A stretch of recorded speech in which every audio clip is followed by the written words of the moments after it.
par Rodrigue Aigo. Et la voix des sans-voix. Contre vent et marée, le système RPT et UNIR plonge le Togo dans un virage, dit-on, d'une 5e République, avec le passage au régime parlementaire. Ce virage suscite une levée de boucliers au sein de la société civile et des milieux juridiques. Entre précipitation institutionnelle, éviction du suffrage universel direct et instrumentalisation du droit, cette tribune analyse les rouages d'une réforme orchestrée pour « verrouiller » le pouvoir. Et face à cette perfidie, il urge un appel à retrouver le sens du contrat social et de la souveraineté populaire. Le 19 avril 2024 restera une date sombre dans l'histoire institutionnelle du Togo. Sous couvert d'une transition vers un régime dit « parlementaire », le RPT et UNIR basculent le Togo dans ce qu'ils appellent 5e République. Mais ne nous y trompons pas, derrière les termes techniques et les dorures juridiques se cache une manœuvre de survie politique, une véritable contrefaçon démocratique qui tourne le dos aux aspirations profondes de la grande majorité du peuple togolais. Une parodie de parlementarisme dans toutes les démocraties modernes. Le régime parlementaire repose sur un équilibre subtil, un chef de l'État garant de l'unité, un Premier ministre qui tire sa légitimité de la représentation nationale pour conduire l'action publique. À Togo, nous assistons à une supercherie conceptuelle. Ce que le régime tente de nous vendre est une constitution sur mesure, où le centre de gravité du pouvoir reste immuable, mais s'affranchit désormais du suffrage universel direct. Le président du Conseil ou président du Conseil des ministres, ils ont du mal à dénommer le poste, clé de voûte de ce nouveau système inventé, et désigné par une majorité verrouillée.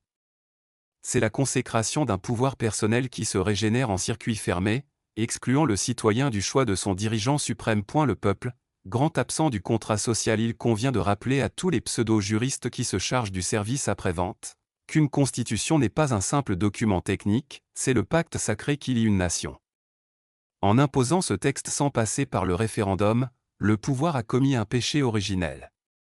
On ne change pas les règles fondamentales de la vie commune en catimini, par un vote de députés dont le mandat arrivait à terme. Cette précipitation a accouché d'un texte boiteux, d'une coquille institutionnelle ingérable où les ambiguïtés juridiques s'accumulent.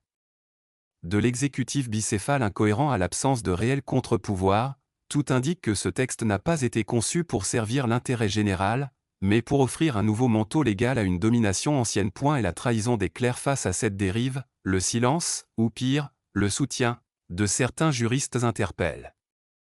Le rôle d'un constitutionnaliste est d'être la sentinelle des libertés, pas l'architecte du pouvoir absolu.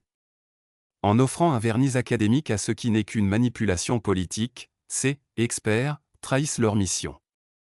Le droit ne peut être instrumentalisé pour habiller l'inacceptable, lorsqu'il est détourné de sa fonction protectrice, il cesse d'être le droit pour devenir un simple outil d'oppression. Pour un nouveau contrat républicain, cette dite 5e République togolaise n'est ni une réforme, ni un progrès. C'est un aveu de faiblesse d'un régime qui redoute l'alternance et la souveraineté populaire. Face à cette situation, l'indifférence n'est plus une option. Les forces vives de la nation, les intellectuels, les leaders d'opinion et chaque citoyen doit refuser la légitimité de ce texte né dans l'obscurité institutionnelle. Les forces vives de la nation, les intellectuels, les leaders d'opinion et chaque citoyen doit exiger une refondation citoyenne où la Constitution redevient l'expression de la volonté du peuple, retour purement et simplement à la Constitution de 1992. Les forces vives de la nation, les intellectuels, les leaders d'opinion et chaque citoyen doit porter une alternative crédible, fondée sur une séparation réelle des pouvoirs et une justice indépendante. Le Togo ne peut se construire sur un mensonge institutionnel.